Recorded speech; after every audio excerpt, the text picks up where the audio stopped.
Buenos días, estoy Dr. John Bennett, televisando de Miami. Tenemos otra conferencia hoy en el Congreso de neurocirugía.tv, microanatomía y microcirugía en neurocirugía. Ahora tenemos el placer de tener a Álvaro Camparo, MD, un neurocirujano de Argentina, de Tucumán, una ciudad. Yo pienso que toda Argentina es Buenos Aires, pero Argentina es muy grande, es muy norte el país. Y primero quiero introducir el panel antes de Álvaro. Entonces, hola Arturo, ¿puedes introducirte, por favor? Hola, ¿qué tal? ¿Cómo estamos? Buenos días. Yo soy Arturo Muñoz Cobo, soy neurocirujano aquí de la Ciudad de México, egresado del Hospital General de México, donde actualmente estoy trabajando. Muchas felicidades por este congreso. Gracias, Arturo. ¿Y César Oscar? ¿Está allá? No, creo.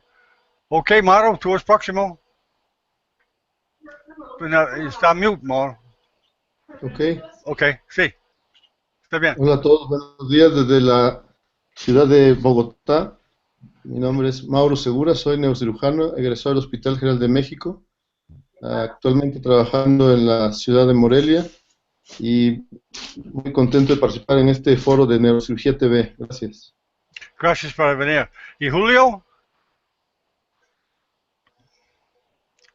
Julio está en mute, ok. Sí, buenas tardes, soy Julio César Pérez, anatomista y neuroanatomista de la Escuela Superior de Medicina del Politécnico y de la Facultad de Medicina de la UNAM. Bienvenidos, Julio. Y el estudiante, Walter. Buenos días, doctor Bennett y doctores. Estamos agradecidos a ustedes por permitirnos tener la oportunidad de participar los estudiantes de medicina. Saludos desde Perú. Gracias. Sí, vamos a hacer más fuerte las conexiones de estudiantes. Y Alejandro, bienvenidos. ¿Puede introducirte, por favor? ¿Puedo yo? Hola. Well, hay problemas allá. Ok, más tarde, Alejandro, hay problemas con sonido. Estamos mejorando esta tecnología. Ok, bienvenidos, Álvaro. Es tu show. Ándale, pues. Bueno, muchas gracias, John, y buenas tardes a todos. Mi nombre es Álvaro Campero, soy egresado del Hospital de Clínica de la Universidad de Buenos Aires y actualmente trabajo en Tucumán, que queda al norte y oeste de Argentina. Vamos a hablar ahora de una parte del cerebro, que es la parte interna del lóbulo temporal, que nosotros la conocemos como región temporal mesial, nosotros los neurocirujanos. Y si podemos ver esta diapositiva, la región temporal mesial es un pequeño sector que se encuentra en la parte interna y un poco superior del lóbulo temporal. Desde un punto de vista anatómico y también desde un punto de vista quirúrgico, es bueno dividirla a esta región temporal mesial en tres sectores. Un sector anterior, que es el más grande, un sector medio, que es el más pequeño, y un sector posterior, que se encuentra por detrás. ¿Cuáles son los límites entre el sector anterior y el sector medio? Una línea imaginaria que pasa a través del punto coroideo inferior. El punto coroideo inferior, que ya lo vamos a ver más adelante, es por donde ingresa la arteria coroidea anterior al cuerno temporal. Y por otro lado, el sector medio se separa del sector posterior por una línea imaginaria que pasa justo por detrás del pulvinar del tálamo. Es importante esta división anatómica porque nos va a permitir también diferenciar los distintos tipos de abordajes, ya sea que tenemos una lesión en el sector anterior, medio o posterior. Esta región temporal mesial es asiento de múltiples lesiones, como por ejemplo malformaciones vasculares, ya sea cavernomas, malformaciones arteriovenosas, y también de ciertos tipos de tumores. En este caso, para hacerlo un poco más didáctica a la clase, vamos a ver la anatomía y los abordajes quirúrgicos de este sector del cerebro, pensando en una lesión vascular que se llama cavernomas, que son una especie de pelotitas, sobre todo para los estudiantes de medicina, una especie de bolsitas con cavernas adentro, y de ahí su nombre de cavernomas. Si nosotros vemos este lóbulo temporal junto con el lóbulo occipital del lado izquierdo, donde se ha resecado el resto del cerebro, es importante reconocer algunas estructuras. La región temporal mesial es esta pequeña parte. Acá, a este nivel, donde está la flecha, a ese nivel corresponde el punto coroideo inferior, que es donde ingresa la arteria coroidea anterior. Lo que está por delante es el sector anterior y que corresponde, desde un punto de vista medial, con el uncus del temporal.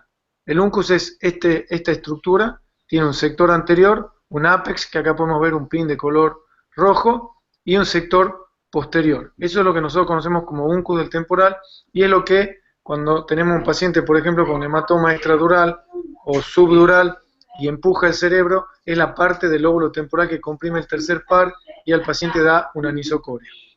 Por detrás del punto coroideo inferior, visto desde adentro, podemos ver esta estructura que es el giro parahipocámpico, justo por arriba del giro parahipocámpico, esa estructura que es el giro dentado, y por arriba del giro dentado, la parte más inferior del fornix, que es la fimbria. Estas tres estructuras forman el sector medio de la región temporal mesial y nosotros lo estamos viendo desde medial. Y acá ya hacia adentro nosotros podemos ver la estructura ventricular de la región temporal mesial que corresponde al cuerno temporal. Y podemos apreciar el plexo coroideo y acá podemos apreciar también la cabeza del hipocampo. Entonces, el sector anterior de la región temporal mesial corresponde, como dijimos, al uncus, sector anterior y sector posterior, y apex. Adentro del uncus encontramos la amígdala, que es una estructura importante si nosotros pensamos en cirugía de epilepsia, porque hay que resecarla, y la cabeza del hipocampo. Recordad que como se ve en esta diapositiva, la cabeza del hipocampo está desnuda de plexo coroideo, es decir, que no tiene plexo coroideo, se encuentra libre. Desde el punto coroideo hacia la línea imaginaria que pasaba por detrás del pulvinar y que correspondía al sector medio, tenemos en las estructuras cisternales de esa región temporal mesial, giro parahipocámpico, por arriba el giro dentado, por arriba la fimbria. Y con respecto a las estructuras ventriculares, el plexo coroideo, que lo podemos ver, y por debajo, que no se aprecia en esta diapositiva, el cuerpo del hipocampo. Y el sector posterior de la región temporal mesial, que corresponde a la parte más posterior del giro parahipocámpico, e internamente el sector más posterior del cuerno temporal y ya parte del atrio ventricular.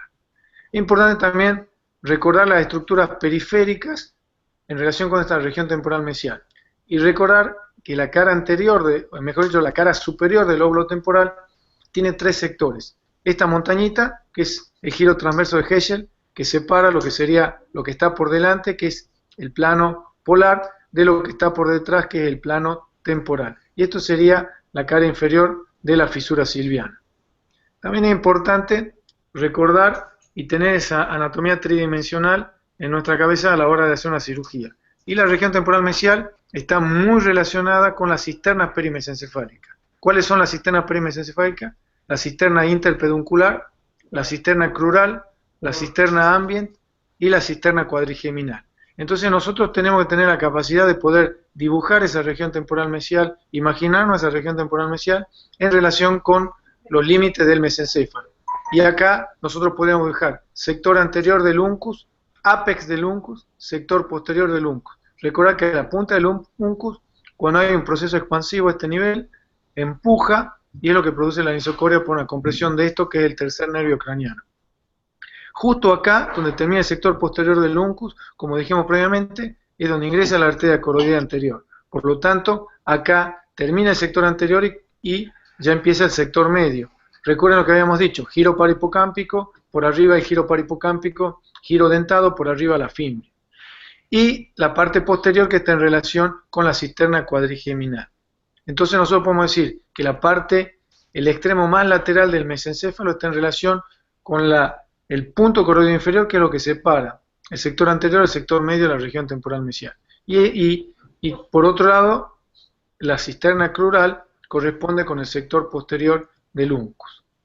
Lamentablemente hay muchas estructuras vasculares y nerviosas alrededor del mesencéfalo, entre el mesencéfalo y la región temporal mesial, que complican un poco la anatomía, y lo podemos ver en esta diapositiva, donde del lado derecho hemos resecado prácticamente todo el lóbulo temporal y solo queda el techo del cuerno temporal. Acá podemos ver sector anterior del uncus, apex del uncus, sector posterior del uncus, y esta pequeña arterita que se ve a ese nivel es la arteria coroidea anterior ingresando por el punto coroideo inferior. Y fíjense que hemos dejado solamente del lado derecho el plexo coroideo y parte del techo del cuerno temporal. Si nosotros hacemos una disección desde inferior hacia superior de la cisterna perimesencefálica, la primera estructura vascular importante que vemos es esta arteria, que es la arteria cerebral posterior. Que fíjense que tiene un loop en la parte de la cisterna ambient que se hace más lateral y es la parte más difícil de acceder desde un punto de vista quirúrgico. Entonces, recordar de vuelta: sector anterior del uncus, apex del uncus, sector posterior, punto coroideo inferior con la arteria coroidea anterior. Esto es sector anterior de la región temporal mesial.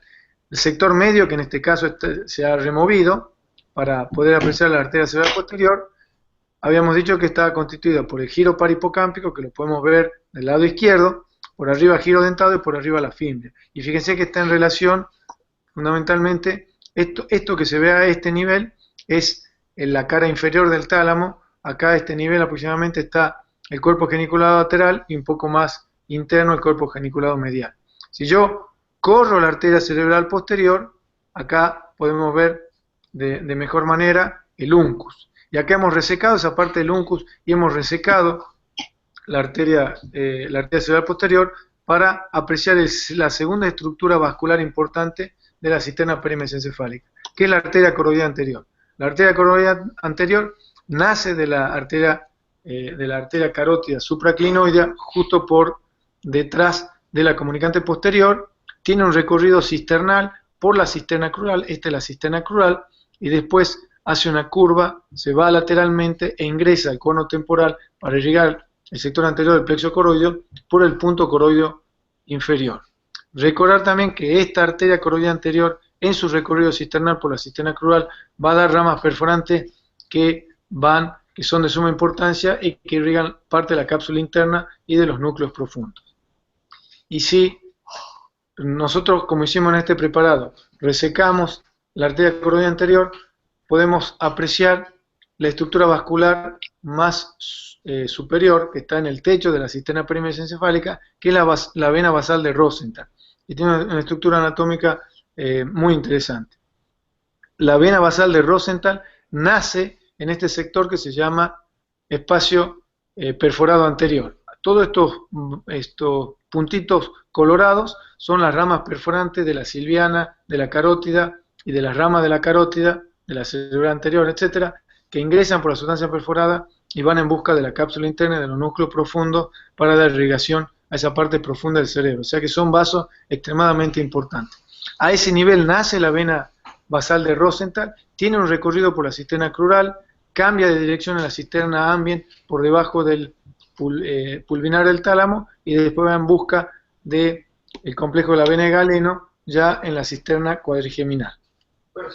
Si lo vemos con mayor aumento a la sustancia perforada anterior, que es donde nace la vena basal de Rosenthal, lo podemos ver de mejor manera esos orificios que corresponden a la sustancia perforada anterior.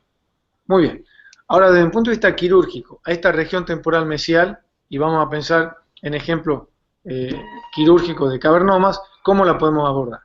Con respecto al sector anterior, que habíamos dicho que era todo lo que estaba de la región temporal mesial desde el punto coroideo inferior hacia adelante, o sea, este sector, una buena forma de acceder es haciendo un abordaje pterional, abriendo la fisura silviana, llegando al surco limitante de la ínsula, en su parte más anterior, haciendo una pequeña cortisectomía en la parte más anterior del surco limitante de la ínsula, ingresando al cuerno temporal y a partir de ahí haciendo la resección de ese sector anterior de la región temporal mesial. Acá podemos apreciar una fisura silviana del lado izquierdo, donde está el opérculo frontoparietal por arriba y el opérculo temporal por debajo, y de paso podemos ver que el sector donde está más ensanchada la fisura silviana en su cara lateral es lo que corresponde a la parte triangular del giro frontal inferior. A ese nivel, generalmente, nosotros los neurocirujanos comenzamos a hacer la apertura de la fisura silviana. Y si nosotros vemos un preparado en forma oblicua del lado izquierdo, cuando separamos el opérculo frontal hacia arriba y el opérculo temporal hacia abajo, en el fondo nos encontramos con el lóbulo de la ínsula, con sus giros cortos y giros largos. Esto es el giro transverso de Heschel, por lo tanto lo que está por detrás es el plano temporal, lo que está por delante es el plano polar. Y esta estructura es el limen de la ínsula, lo que conecta el lóbulo frontal con el lóbulo temporal. Entonces la incisión para ingresar al cuerno temporal por una vía transilviana, transinsular, es justo por detrás del limen de la ínsula, haciendo una pequeña cortisectomía. Acá lo vemos en un preparado anatómico, en una vista quirúrgica, un abordaje pterional transilviano del lado izquierdo. Debemos reconocer las dos ramas de M2 y hacer la cortisectomía inmediatamente lateral a la rama temporal de M2. Una pequeña cortisectomía de 8 o 10 milímetros. Así ingresamos al cuerno temporal. Acá ya hemos ingresado en este preparado anatómico. Acá vemos la cabeza y el cuerpo del hipocampo, la fisura coroidea que está abierta, plexo coroideo que siempre lo dejamos en el techo del cuerno temporal, y en el caso de que nosotros tenemos una lesión como un cavernoma en la parte anterior, en forma selectiva, sin lesionar la corteza lateral o basal del lóbulo temporal, lo podemos resecar. Y acá vemos un ejemplo quirúrgico, un paciente varón de 19 años que hace un sangrado espontáneo en el sector posterior del uncus. Acá podemos ver la resonancia magnética, sector anterior del uncus, apex, sector posterior, o sea que está en la parte anterior de la región temporal mesial del lado izquierdo. Y en este corte coronal nos va mostrando cómo podríamos, para no atravesar la cara lateral o la cara basal del lóbulo temporal, recordar el área de Wernicke que se extiende muchas veces bastante por el giro temporal superior. Una forma selectiva de hacerlo es abriendo la fisura silviana, llegando al surco limitante de la ínsula y resecándolo en forma selectiva. Y acá vamos a ver un video donde hacemos esta cirugía. Es del lado izquierdo, este es el giro frontal inferior, este es el giro temporal superior. Ahí estamos haciendo la apertura de la fisura silviana, comenzando aproximadamente en la parte triangular del giro frontal inferior. En este caso, como tenemos que avanzar bastante, la apertura de la fisura silviana tiene que ser un poco más grande de lo que hacemos habitualmente. Tratamos de preservar siempre la vena silviana superficial, que la dejamos en general del lado temporal. Allá se pueden ver las dos ramas de M2, la parte temporal y la parte frontal. Ahí estamos realizando la pequeña cortisectomía. Esto es el limen de la ínsula, justo por detrás del limen de la ínsula, en busca del cuerno temporal. En el caso de operar un cavernoma, como los cavernomas tienen sangrado, y en este caso había sangrado, esto es ya el cavernoma, es un poco más fácil ubicar la lesión por la hemosiderina que se encuentra.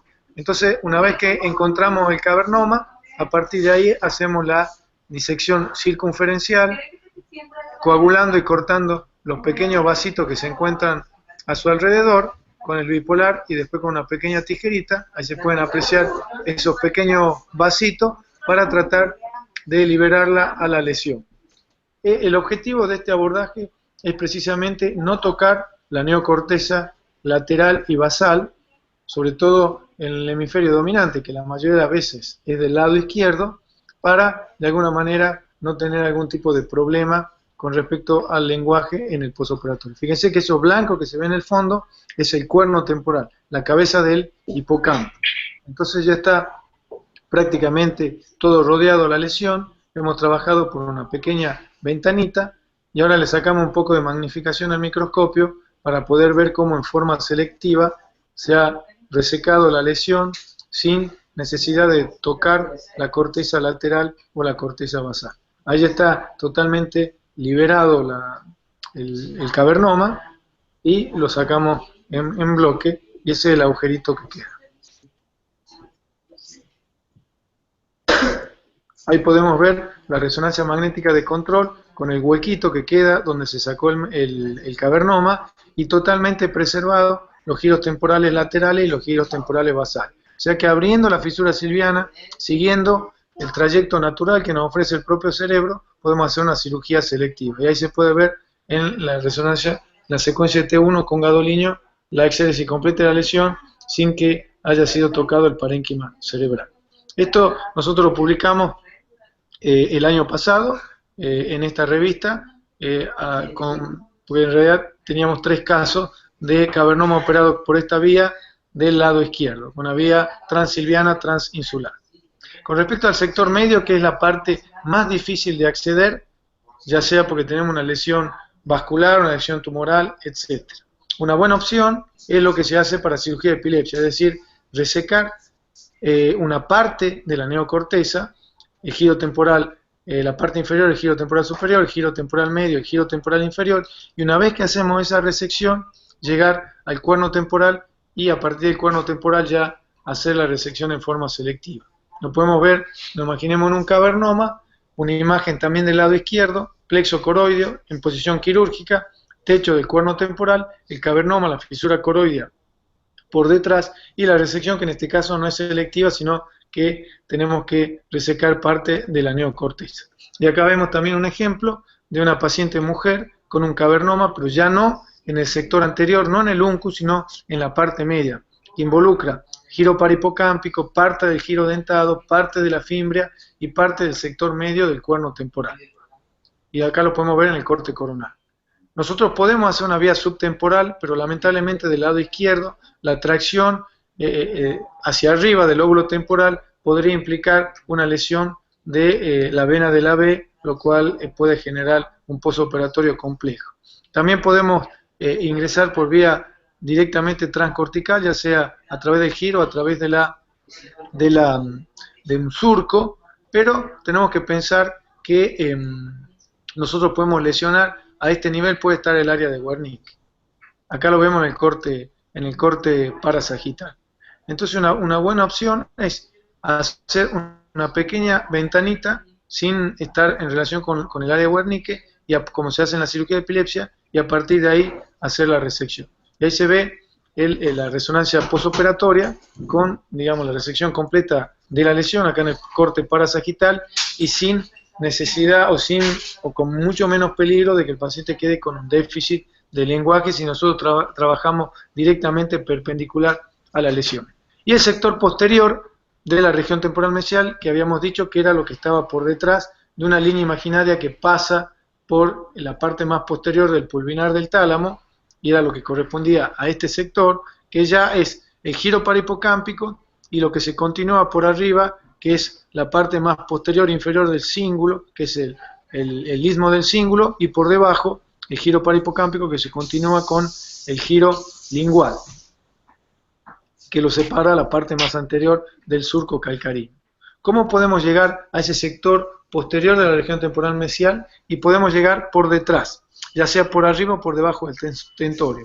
Y una buena opción, que nosotros lo tenemos realizado ya en varios pacientes, es hacer una vía supracerebelosa infratentorial. Es decir, por arriba del cerebelo hacemos una craniotomía suboccipital lateral que llegue a nivel del seno transverso, reclinar la cara superior del cerebelo hacia abajo y trabajar entre el tentorio por arriba y el cerebelo por debajo. Obviamente, cuando nosotros hacemos esta vía, acá lo mostramos del lado derecho, esto es el tentorio, el complejo de la vena de Galeno y la cara tentorial del cerebelo que está reclinada hacia abajo, que es lo que nos impide en realidad acceder a ese sector posterior de la región temporal mesial y precisamente el tentorio. Entonces tenemos que hacer una sección o resección del tentorio, como se ve en este nivel. Fíjense que acá está el tentorio que no nos permite ver. Si nosotros seccionamos o resecamos el tentorio, ahí sí accedemos al sector posterior de la región temporal mesial. Acá podemos ver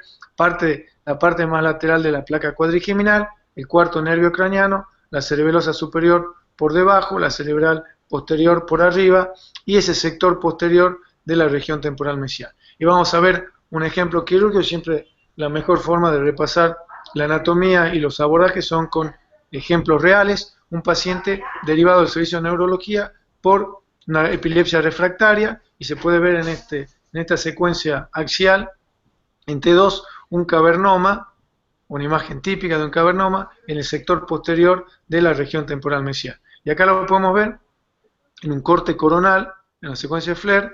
Esto es el tentorio, el cerebelo, y está bien en la parte basal de la región temporal mesial. Entonces nos imaginamos que nosotros ingresamos por acá atrás, abrimos el tentorio y nos encontramos con esta lesión.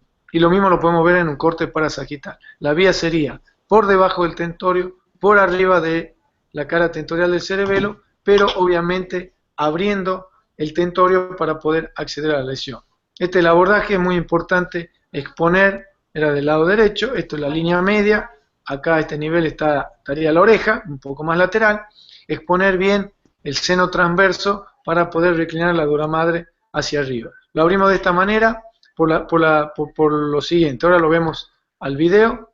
Estamos abriendo el paciente en posición semisentada. Obviamente esta es una cirugía que en gran medida hay que hacerlo con el paciente en posición semisentado para utilizar un poco la gravedad. ¿Por qué abrimos la dura madre de esa manera? Para poder sacar líquido cefalorraquídeo de la cisterna magna, para que de alguna manera el cerebelo caiga por la gravedad y nosotros podamos trabajar y tener una ventana entre la cara tentorial del cerebelo y el tentorio propiamente dicho.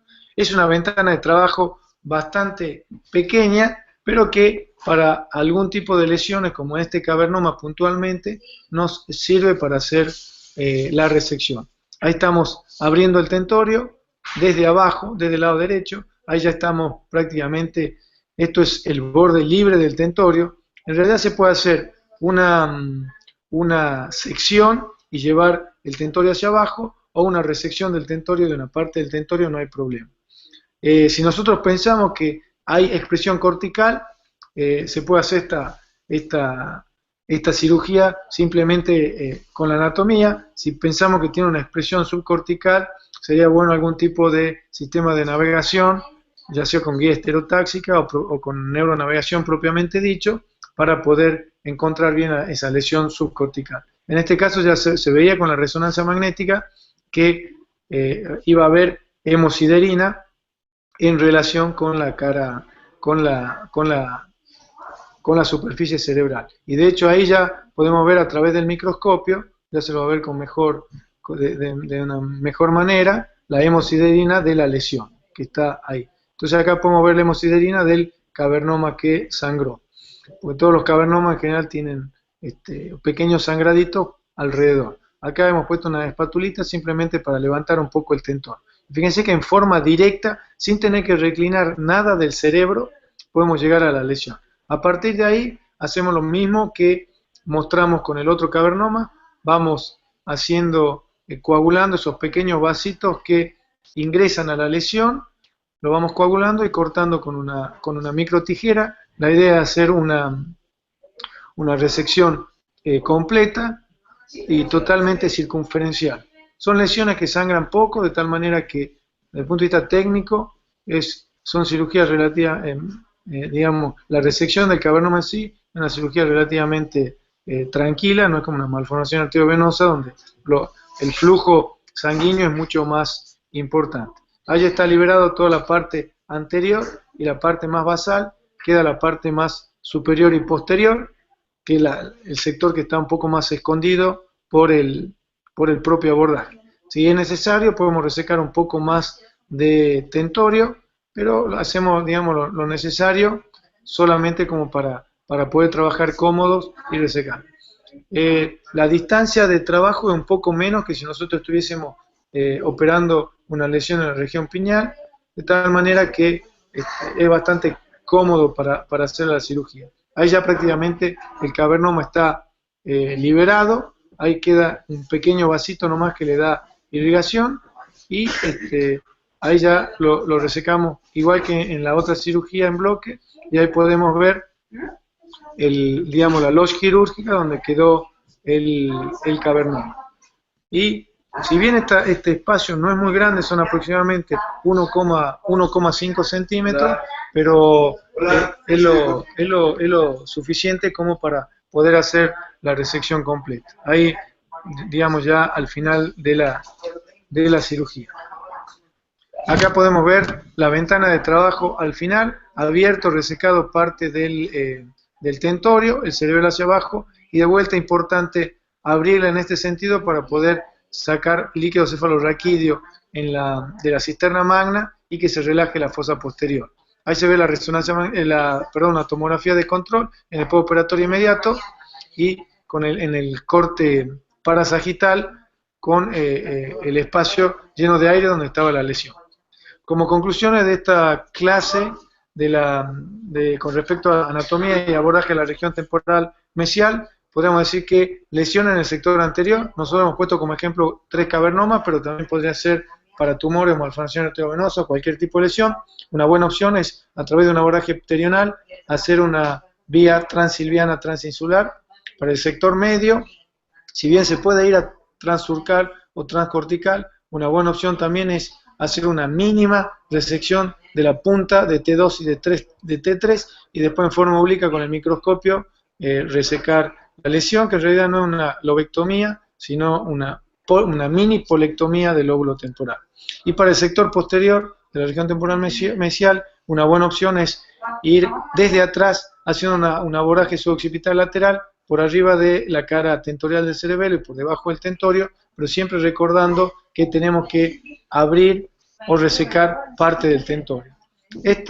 Todo esto que yo he hablado acá, nosotros hicimos en el año 2006 un artículo en la Neurosurgery que hablaba de anatomía y abordaje de la región temporal mesial, donde se puede de alguna manera repasar todo esto que hemos hablado. Y más recientemente hemos escrito un artículo que ya fue aceptado por Neurosurgery y que será publicado en los próximos meses, que específicamente ya es sobre cirugía de cavernoma y malformación arteriovenosa en la región temporal mesial, también repasando un poco la anatomía y los abordajes. Bueno, eso es todo y muchas gracias a los participantes de este curso. Muy buena presentación, muchas gracias, Álvaro. Y vamos a abrir el panel, comentario y preguntas. Mauro, ¿tiene algo para decir, Álvaro? Mauro, ¿puede abrir su... sí, eso es. Hola John, gracias al doctor Álvaro Campero. Pues definitivamente como parte de este panel me queda un gran sabor de boca de la presentación. Reitero lo que hemos comentado en el transcurso de este curso. Estamos ante un excelente grupo de expertos en anatomía, en neuroanatomía quirúrgica y líderes, todos ellos en Latinoamérica, expertos en algunos temas que hemos visto, y realmente la experiencia que tiene el doctor Campero en este tema, como sabemos en su publicación, pues poco nos deja, ¿no?, para nosotros aportar. Pues yo quiero aprovechar para invitarlo. Él es una persona muy activa y que siga fortaleciendo este tipo de eventos. ¿Qué es lo que sigue, no? Realmente es lo que sigue: la telemedicina, teleacademia, a través del apoyo de todos ustedes. Muchas gracias, Álvaro. Gracias, Mauro. ¿Y Julio, tiene algo a decir, Álvaro?